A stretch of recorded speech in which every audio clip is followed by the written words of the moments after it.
Ada yang nggak masuk untuk hari ini? Ada. Siapa yang nggak masuk? Kenapa? Sakit. Oh ya, tadi sudah diinformasikan. Oke. Nah, baik anak-anak, sebelum pembelajaran kita mulai, marilah kita berdoa dulu agar pada saat pembelajaran nanti kita diberikan kemudahan. Oke. Nah, untuk itu silakan Yoga pimpin rekan-rekannya untuk berdoa. Berdiri. Berdoa menurut kepercayaan dan keyakinan kita masing-masing. Berdoa dimulai. Doa selesai. Nah, baik anak-anak, jangan duduk dulu, silakan anak-anak masih berdiri. Nah, sekarang Bapak punya permainan. Ya, punya permainan. Nah, nama permainannya adalah ikuti apa kata Bapak. Ya, apa yang Bapak katakan nanti anak-anak ikuti. Bagaimana? Sudah siap, anak-anak? Siap. Nah, sekarang kita coba dulu, ya. Ikuti apa kata Bapak, ya. Ayam, ayam. Ayam. Burung, burung. Burung. Bebek, bebek. Bebek. Berapa ada burung? Berapa ada burung? Ya, bagus sekali berarti anak-anak. Semuanya sudah sosialisasi, ya. Nah, baik anak-anak, silakan duduk. Nih. Nah, anak-anak, pada pertemuan sebelumnya kita sudah membahas yaitu mengenai apa? Konsep dasar kecerdasan artifisial. Ya.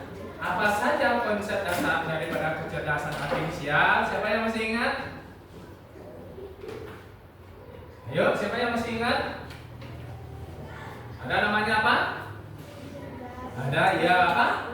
Mesin cerdas dan juga ada mesin non cerdas. Ya. Nah, apa saja yang termasuk ke dalam mesin non cerdas? Contohnya, ya, bisa AC, mesin apa lagi? Kipas angin, mesin apa? Mesin cuci. Ya. Nah, yang termasuk ke dalam mesin cerdas itu apa saja? Google Translate. Ya, bisa dengan menggunakan Google Translate. Google Translate itu digunakan untuk apa? Menerjemahkan bahasa. Nah, baik anak-anak, untuk pembahasan kita pada hari ini yaitu mengenai pemanfaatan kecerdasan artifisial. Ya.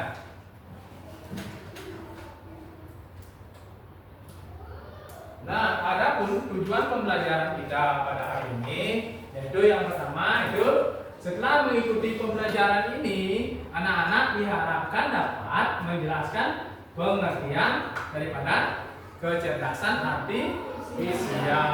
Nah, yang kedua itu menyebutkan manfaat KA dalam kehidupan sehari-hari. Yang ketiga, menyebutkan contoh penerapan KA di dalam kehidupan sehari-hari. Nah, anak-anak pernah nggak ingin berkunjung ke suatu tempat atau ke tempat wisata misalkan? Pernah atau tidak? Nah, sebutkan contohnya kemana? Ayo, siapa mau? Contohnya? Atau anak-anak ingin kemana, Yoga? Ke kebun raya Bedugul. Nah, jadi Yoga memiliki keinginan untuk bertamasya ke kebun raya Bedugul. Nah, bagaimana cara anak-anak mengetahui dengan mudah tempat tersebut? Ya, jadi kita bisa menggunakan Google Map. Ya, itulah contoh daripada pemanfaatan KA di dalam kehidupan sehari-hari. Nah, itulah yang akan kita pelajari nanti. Ya, nah sebelum kita melangkah selanjutnya ke materi, bagaimana anak-anak? Masih semangat untuk mengikuti pembelajaran? Masih. Ya, kalau masih kita beri tepuk semangat.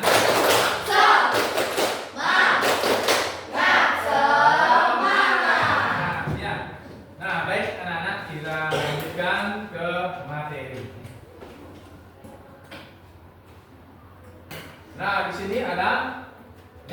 manfaat kecerdasan artifisial untuk kehidupan sehari-hari. Anak-anak masih ingat nggak apa itu kecerdasan artifisial? Ayo siapa bisa? Ayo angkat tangannya. Ya, Sintiana.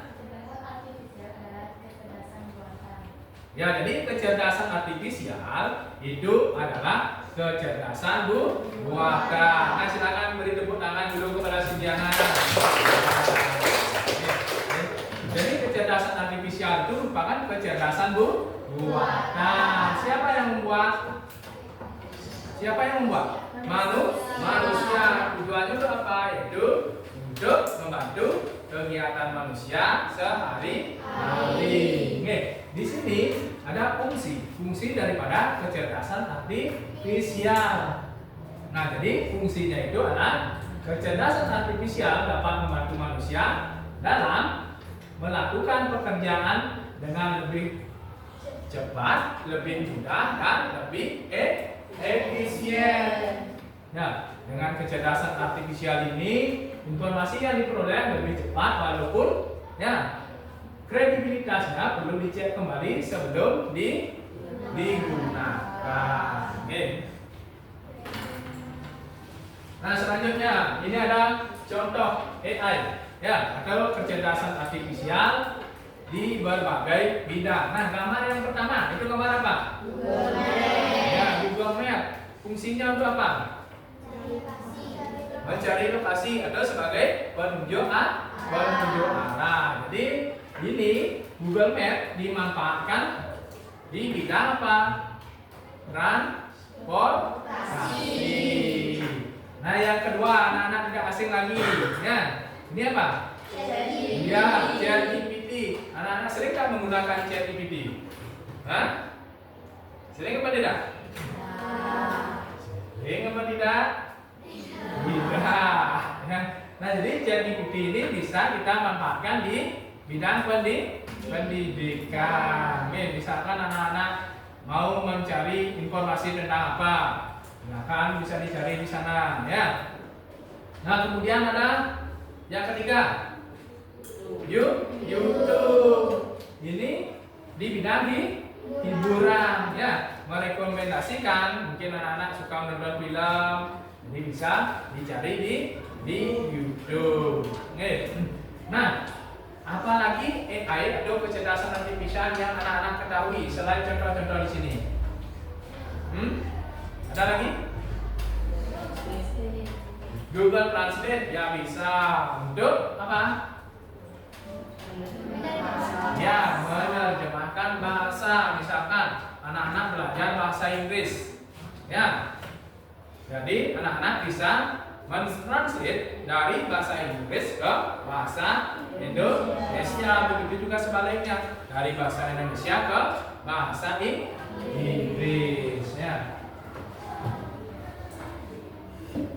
Nah, untuk selanjutnya yang nomor B itu penggunaan kecerdasan artifisial sebagai pengembang dan pengguna. Ada namanya pengembang, ada namanya pengguna. Yang pertama itu ya producer of AI, developer atau sebagai pengembang. Nah, pengembang ini tidak hanya menggunakan AI ini, tetapi inilah yang menciptakan teknologi berbasis kecerdasan artifisial atau dinamakan dengan pengguna aktif. Nah, yang kedua itu user of AI, itu sebagai pengguna. Jadi user of AI atau pengguna ini hanya menggunakan, tetapi tidak menciptakan. Contohnya seperti anak-anak semuanya menggunakan ChatGPT, itu misalkan. Jadi anak-anak hanya menggunakan, tidak menciptakan. Itu juga dinamakan dengan pengguna pasif. Nah, selanjutnya ada contoh pemanfaatan kecerdasan artifisial di berbagai bidang dalam kehidupan sehari-hari. Nah, yang pertama itu ada di bidang pendidikan. Nah, penggunaan beberapa aplikasi di bidang pendidikan dalam proses pembelajaran. Yang pertama ada Ruang Guru, terus itu ada Genius, dan juga ada Google Classroom. Ya, selain itu juga bisa menggunakan Canva ya untuk membuat desain pembelajaran. Ya. Nah, selanjutnya di bidang hiburan. Ya, di bidang hiburan beberapa aplikasi untuk mempermudah proses pencariannya itu seperti Sport TV, Netflix, dan juga ada YouTube. Jadi anak-anak bisa mencari di sana sebagai atau mencari hiburan. Selanjutnya ada bidang transportasi. Nah, penggunaan beberapa aplikasi pada bidang transportasi ini ada namanya Google Maps. Ya, ketika anak-anak ingin bepergian ke suatu tempat, tetapi anak-anak belum tahu tempatnya itu di mana, anak-anak bisa mencari lewat Google Maps. Selanjutnya ada kendaraan pintar namanya ya, atau mobil otonom. Jadi mobil ini dia sudah otomatis, ya, tinggal anak-anak pencet mau kemana. Nah, anak-anak tinggal duduk aja, ya, diantarkan tanpa anak-anak harus ya menyetir, gitu,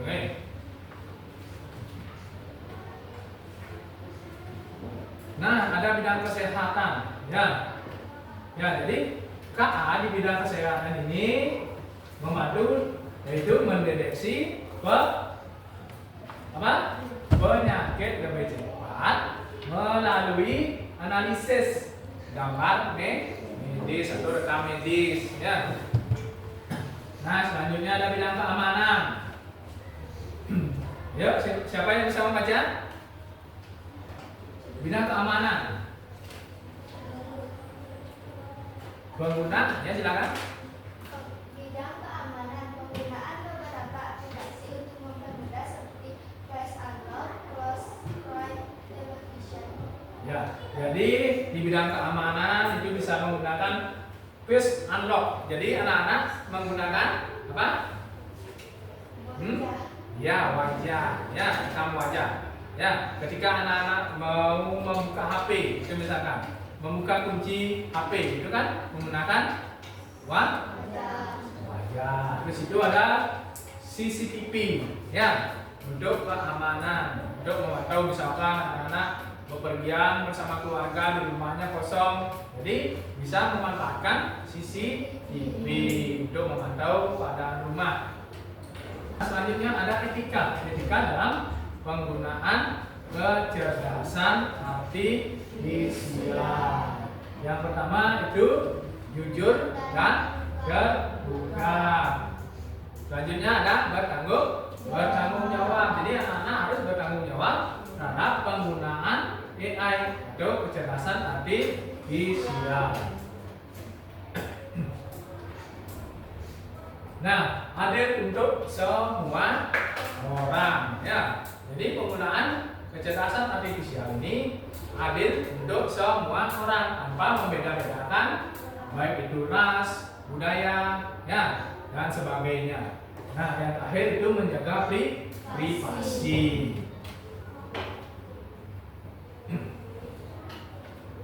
Nah, baik, anak-anak, demikian pemaparan materi yaitu mengenai pemanfaatan kecerdasan artifisial.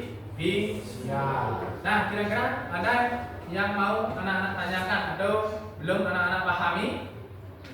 Sudah. Nah, untuk sekarang Bapak akan memberikan tugas, ya, tugas kelompok kepada anak-anak. Sebelumnya Bapak sudah mengizinkan anak-anak untuk membawa HP, ya. Nah, Bapak juga sudah membentuk kelompok untuk efisien waktu, ya. Nah, di sini untuk tugas kelompoknya sudah ada petunjuknya. Nah, kalau nanti ada kesulitan dalam mengerjakannya, bisa anak-anak tanyakan, ya. Setelah anak-anak mengerjakan, kita akan melakukan presentasi ya. Nah, sekarang silakan keluarkan dulu HP-nya. Sudah? Nah, ini untuk tugasnya. Sudah disediakan gambarnya. Ya, masing-masing kelompok itu memilih 3.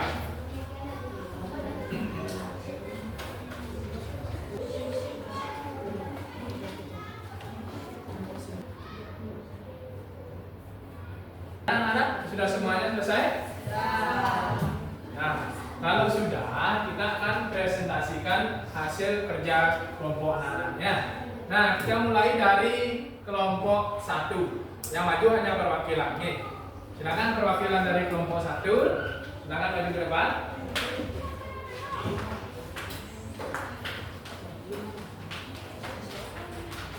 Yuk, silakan ke sini. Yang lain, anak-anak mohon diperhatikan pada saat presentasi ya. Om Swastiastu. Om Swastiastu. Halo semuanya, perkenalkan kami dari perwakilan kelompok 1. Kami akan mempresentasikan tentang Google Maps. Yaitu ada lokasi tujuan. Yang pertama kita memilih tanah lot. Jarak terdekatnya adalah 20 km dan jika menggunakan motor itu 48 menit, jika menggunakan mobil 55 menit dan jika berjalan kaki 6 jam 8 menit. Selanjutnya ada kebun raya. Jarak terdekatnya adalah 31 km. Jika menggunakan motor 48 menit dan jika menggunakan mobil 51 menit dan berjalan kaki 7 jam 35 menit.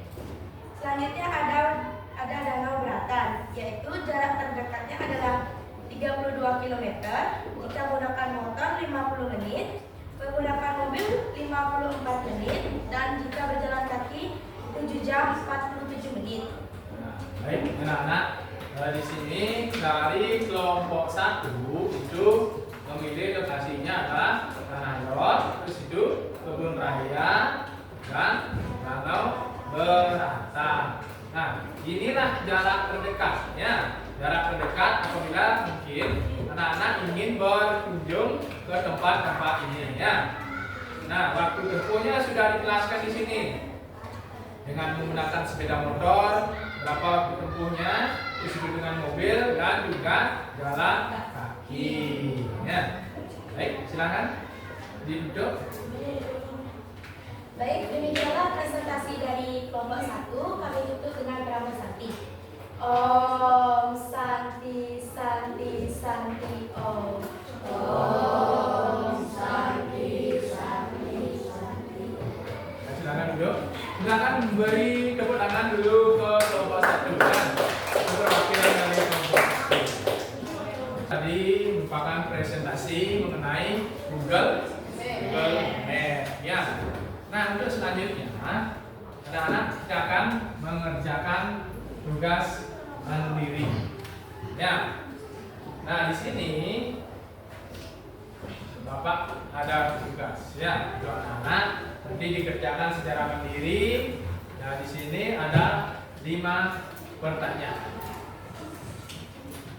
Nah, silakan anak-anak isi nama, nomor absen dan juga kelasnya ya.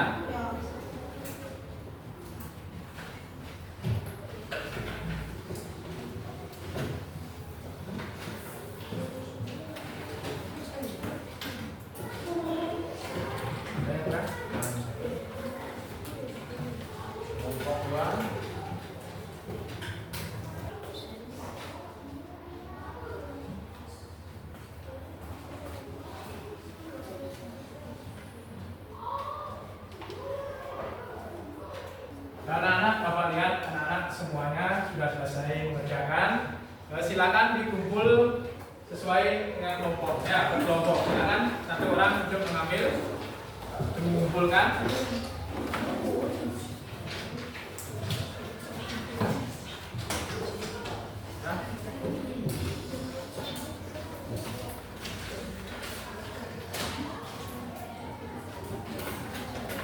Nah,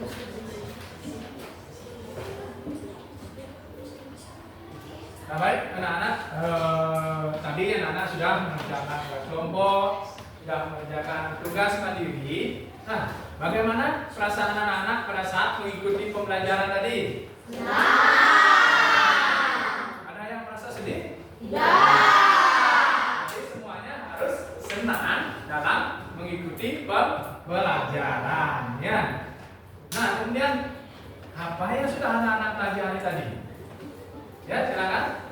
Penggunaan aplikasi dan jarak tempuh yang ditemukan oleh aplikasi. Ya, penggunaan aplikasi. Ya, jadi itu manfaat dari apa? Kecerdasan artifisial.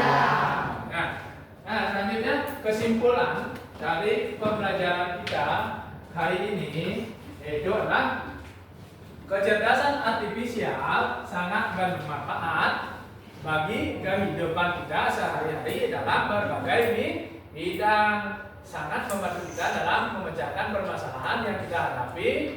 Tetapi dalam pemanfaatannya kita harus bagaimana? Selalu bijak, bertanggung jawab, dan sesuai dengan nilai moral. Ya, nah baik anak-anak, untuk pertemuan kita hari ini kita cukupkan sampai di sini. Nah, kita akan ketemu minggu depan. Ya, silakan, Yoga.